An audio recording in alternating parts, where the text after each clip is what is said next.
Ari na ang manok. Ari na ang manok. Silawan na naton. Guys!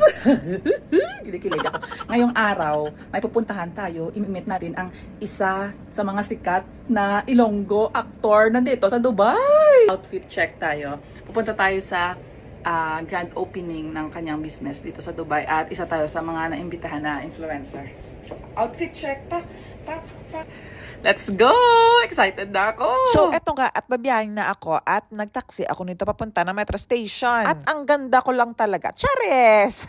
Pero alam nyo ba, for today talaga, GGSS talaga ako ba?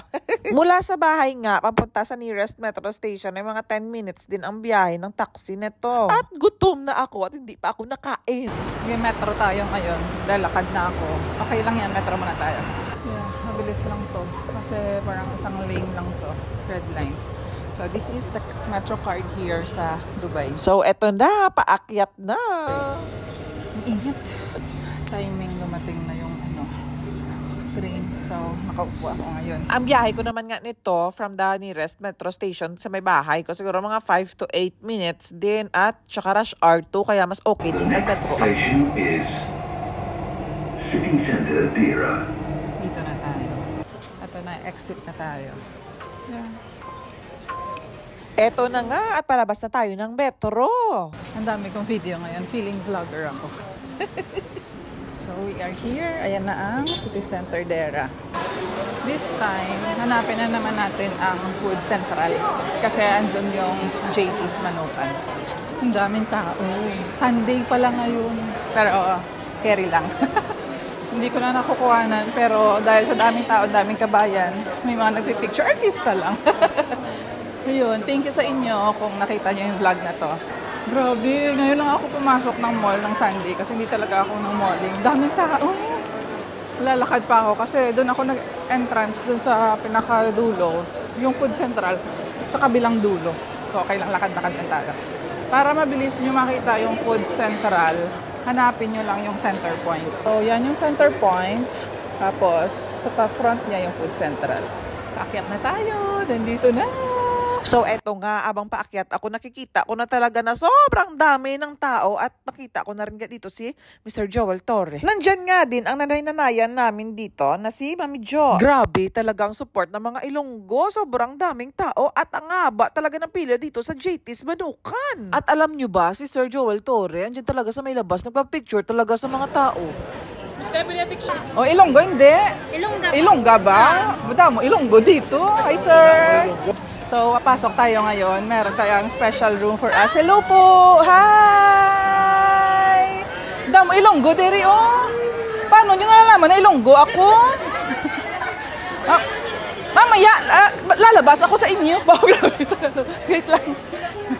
Hi, influencers! Thank you for coming. We're so honored and grateful that you guys are here to support JT's, no? Yeah, please. Thank you, sir. Have a seat.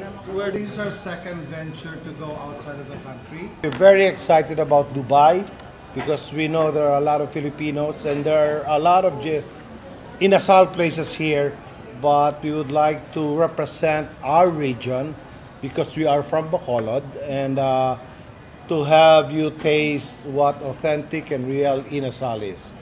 So JT started in 2003. So this is our 22nd year. And we started with a small hole in the wall.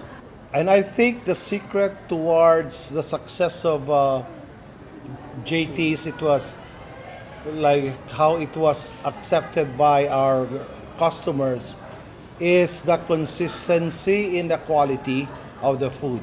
So we'd like to introduce to you some of our Ilonggo cuisine. Aside from inasal, of course, we also have the kansin. It's kind of different because of the souring agent that we use, which is batuan. And no region uses it more than Region 6, which is Iloilo and Bacolod. And also there's a very simple food which is called apan-apan. And there's still more, but we cannot bring everything, so we just selected some of the few Ilonggo dishes we can manage. Ilongga man ko, sir. Okay. Sir, from Iloilo. How confident are you nga namit gid yang inasal mo? Mahambal gid yang namit nagsaya. We've survived 22 years.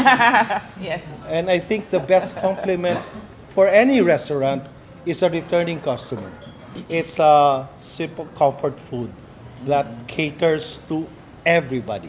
At syempre, hindi lang naman ako nagtanong doon, ang ibang mga influencers din at may mga media din dito na present ngayon. At alam nyo ba, ang dami din namin take away kay Sir Joel Torre, ang dami niyang motivation. Ito nga, isa sa mga tumatak sa akin. Joel, remember, you only have one name. Make sure you take care of it. Quality never goes out of style. Basta totoo ka. Yeah. Paging totoo ka lang. Invest in good karma because good things will come back. Salamat po.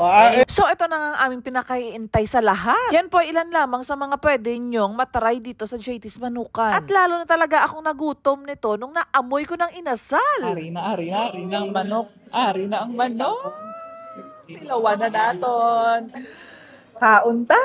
May siniserve nga silang chili oil, ka naglagay na rin ako sa kanin ko at eto na nga, itatry na nga natin. Oo, gid ma'am, namit gid ya.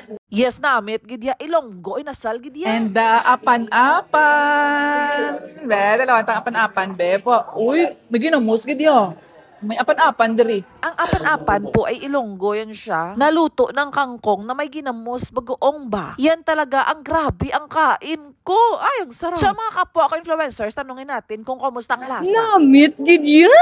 Namit gid ya. Puwerte gid bala ka namit. Namit. Namit. Namit. Namit gid ya. Namit gidya. Namit gid, namit. Namit gidya. Namit gid. Namit niya. Atong gid niya. Namit gid kilawin na.